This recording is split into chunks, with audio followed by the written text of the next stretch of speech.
Au début, il n'y avait rien, et après le Big Bang, l'univers est né.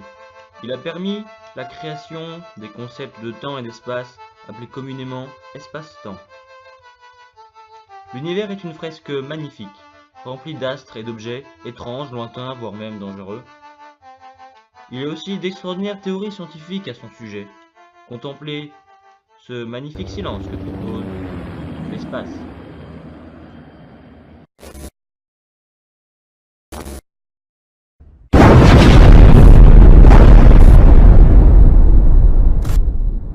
On va donc commencer cette magnifique série de petites vidéos extrêmement courtes, sinon elles ne seraient pas petites, mais pourquoi je raconte ça? Avec un fond vert déjà, donc c'est pas mal, hein. Bon évidemment, comme je viens de le recevoir, il est emballé dans les cartons, donc il est un petit peu... il n'est pas lisse, donc logiquement, même si je l'incruste, on verra quand même quelques petits détails pas très beaux, mais ça va se régler dans le futur. Ne me demandez pas quand, mais moi je sais pas.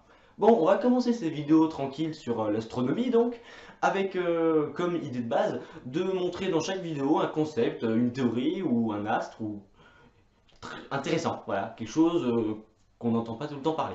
Personnellement, j'ai découvert il y a quelques mois quelque chose qui m'a extrêmement intéressé. Ce sont les théories sur comment sont formés les trous noirs supermassifs. Donc évidemment, un trou noir supermassif, on le sait, c'est le trou noir hyper gros, hyper badass, qui se trouve au centre de la galaxie. Il y en a à peu près un dans la nôtre, hein, Sagittarius A, Astérix, bon, ou Asta, c'est comme vous voulez. Il y en a un autre dans la galaxie d'Andromède, et puis il y en a un dans toutes les grosses galaxies comme la nôtre. Galaxy Naine, je suis pas sûr, mais probablement, plus petit je pense. Donc Sagittarius A*, je crois que c'est 4 millions de fois la masse du Soleil. Je vais vérifier ça. Voilà, donc notre trou noir fait à peu près 4 millions de fois la masse du Soleil et se trouve à une vingtaine, 24 à peu près, années-lumière de la Terre. Alors, il n'est pas hyper lourd si on compare à d'autres, j'ai absolument aucune idée, et puis c'est quand même pas mal. Ils sont énormes et on ne sait pas trop exactement comment ils ont été formés, du coup, on a eu l'idée d'une étoile hypothétique qui serait apparue il y a très longtemps dans la jeunesse de l'univers, parce que dans les premières années de l'univers ça fait pas beaucoup, hein, parce que notre univers a environ 13,7 milliards d'années, donc les années après le Big Bang, je pense pas qu'il y ait eu grand chose d'intéressant, hein. Il était très chaud, ça c'est sûr, mais ça n'a rien à voir. Du coup, on appelle ces étoiles hypothétiques des quasi-stars. Elles sont énormes, gigantesques. Si vous connaissez les étoiles les plus grosses qu'on connaît, comme par exemple UY Scuti, je sais plus comment est Scuti ou Betelgeuse, bah, les gros machins énormes qu'on a actuellement, bah, c'est tout pourri comparé à ça. Elles sont des étoiles absolument gigantesques. Et le fait qu'elles aient pu engendrer des trous noirs, c'est qu'à la base, leur noyau c'était déjà un trou noir.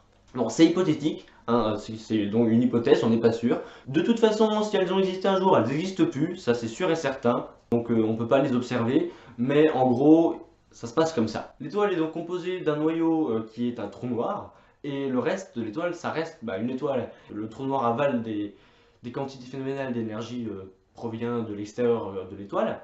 Et celle-ci ne s'effondre pas à l'intérieur du trou noir pour la simple raison que celui-ci émet des ondes, comme par exemple des rayons X, qui vont contrebalancer l'effet de la gravité, ce qui va donc créer un équilibre à peu près correct, ce qui va faire que l'étoile va rester stable malgré le fait que beaucoup de matière rentre dans le trou noir. Et donc, quand il n'y a plus d'énergie, quand il n'y a plus de matière, eh ben, l'étoile entière explose, meurt, et puis il reste le trou noir qui lui est énorme. Contrairement aux autres trous noirs, qui ne sont pas les trous noirs supermassifs qui se trouvent au centre de notre galaxie, mais qui sont des trous noirs normaux, hein, des trous noirs intermédiaires. Eux, par contre, ont été créés quand une étoile normale, tout de même plus grosse que le Soleil, qui reste une étoile extrêmement petite. Ah bah oui, hein, le Soleil est une des étoiles les plus petites, hein. Alors évidemment, ça reste une bonne étoile, mais c'est pas l'étoile la plus grosse qu'on connaît. Ça reste une étoile plutôt correcte.